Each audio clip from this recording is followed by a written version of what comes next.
Today, modern digital rewards are typically confined entirely to closed-loop software ecosystems, remaining completely isolated from the broader physical economy, entirely incompatible logic.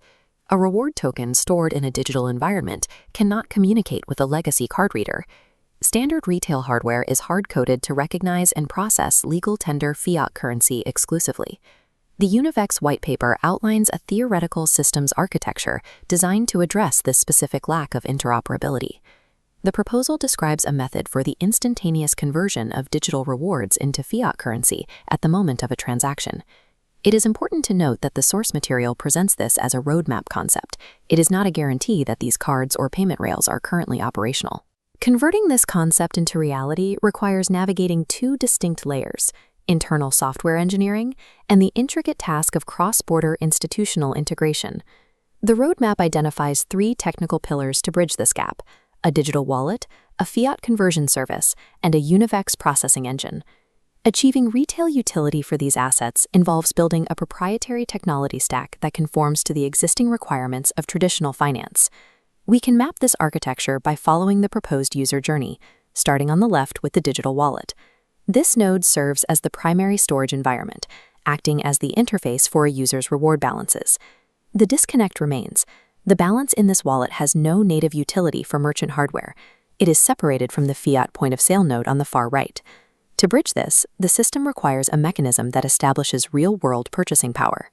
This brings us to the second pillar of the roadmap: the fiat conversion service. When a transaction is initiated, this service calculates the fiat equivalent of the digital reward based on current rates. Executing this calculation in real time is intended to protect the user and the merchant from price volatility during the transaction window. The conversion service acts as the software layer that links mathematical digital balances to open market value. However, establishing a fiat value within the software does not provide the merchant's hardware with a way to receive the payment. Software alone cannot independently route funds through the global banking system. Moving value to a physical register requires a dedicated processing engine designed to communicate with legacy card networks. Crossing the final gap to the merchant requires a routing mechanism, the UniVex Visa processing engine. This engine is designed to translate digital conversion into fiat settlement, completing the data path between the user and the merchant. During a purchase, the engine receives the authorized fiat amount from the conversion service. It then formats this data into the standardized authorization requests required by retail hardware. In the final step of the pipeline, the engine signals the fiat terminal that funds are approved for the purchase. This completes the technical routing proposed in the white paper. But the existence of this technical blueprint is not the same as the authorization to use it.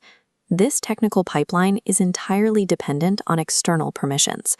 Designing the data path addresses the technical requirement, but the system cannot function without explicit authorization from the gatekeepers of traditional finance. We must now overlay the operational realities onto this technical map. Financial networks are governed by jurisdictional regulations that act as checkpoints for any transaction. At the entry point of the digital wallet, the system must first clear identity verification protocols. Anti-money laundering rules require these checks to be satisfied before any value can move through the system. At the fiat conversion layer, the system encounters a new layer of institutional dependencies. Executing conversions in a commercial environment requires established liquidity and formal banking relationships. An operator must also secure specific licenses to act as a money transmitter in each jurisdiction where they operate. The final operational hurdle sits at the processing engine, card network approval. Major networks like Visa hold the authority to determine which processing engines are allowed to connect to their retail infrastructure. Without this network approval, the processing engine remains isolated from the physical retail world. A single transaction must successfully navigate identity checks, banking liquidity, and network permissions in a matter of seconds. The UniVex roadmap illustrates a system where technical design is continually governed by institutional requirements. This is the end state the roadmap envisions, a transaction clearing both the technical and regulatory paths to reach a successful settlement. We must reiterate, this flow is a proposed concept, not a description of a live consumer product. Real-world availability depends entirely on the finalization of the banking and network agreements we've discussed. The UNIVEX white paper outlines an attempt to link digital rewards to the existing global retail infrastructure. While the user experience is designed to be straightforward, it relies on a complex compliance engine functioning behind the scenes. The processing engine remains the critical, regulated component necessary for this entire architecture to work. It all begins with the exact same simple physical action that triggers any standard consumer credit card transaction.